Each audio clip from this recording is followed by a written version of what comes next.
नमस्कार दोस्तों, जय माता दी। दोस्तों, अनंत चतुर्दशी के दिन गणेश जी का विसर्जन क्यों होता है और अनंत चतुर्दशी क्यों मनाया जाता है, आज इसकी कथा जानेंगे। अनंत चतुर्दशी, जैसा कि नाम से ही स्पष्ट है कि यह चतुर्दशी तिथि को मनाया जाता है। भाद्र मास के शुक्ल पक्ष की चतुर्दशी को अनंत चतुर्दशी के रूप में मनाया जाता है। इस दिन अनंत चतुर्दशी 19 सितंबर 2021 को मनाया जाएगा। अनंत चतुर्दशी के दिन ही गणपति जी का विसर्जन किया जाता है। हिंदू मान्यताओं के अनुसार इस दिन भगवान श्री हरि के अनंत रूप की पूजा होती है और उसके बाद लोग अपने हाथों में अनंत धागा बांधते हैं, जिस धागे में 14 गांठ लगी होती है। आइए इस त्यौहार के बारे में विस्तार से बताते हैं और साथ ही ये भी बताते हैं कि इस दिन गणपति जी का विसर्जन क्यों किया जाता है।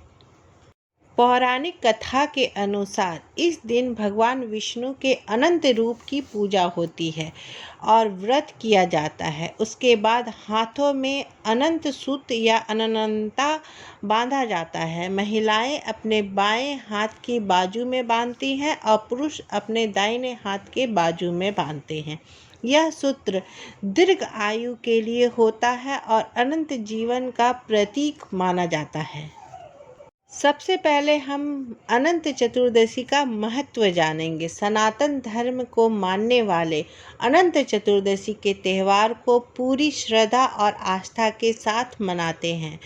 मान्यता यह भी है कि अनंत चतुर्दशी के दिन था जब भगवान विष्णु ने सृष्टि की रचना की थी, 14 लोकों का निर्माण किया था। ये 14 लोक तल, अतल, वितल, सुतल, सलातल, रसातल, पताल, भू, भव, स्वः, जन, तप, सत्य, मह थे। इसलिए इन सभी लोकों की रक्षा करने के लिए भगवान ने विष्णु ने अनंत रूप का धारण किया था। ऐसा होने की वजह से भगवान विष्णु अनंत रूप में नजर आने लगे थे। विधि विधान से इस व्रत का पालन करने से मनुष्य के सारे कष्टों का निवारण होता है।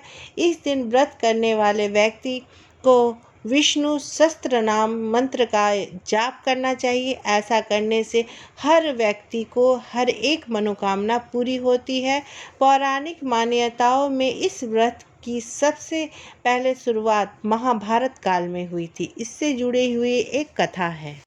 पांडवों के राज्यहीन हो जाने पर श्री कृष्ण जी ने उन्हें अनंत चतुर्दशी का व्रत करने का सुझाव दिया।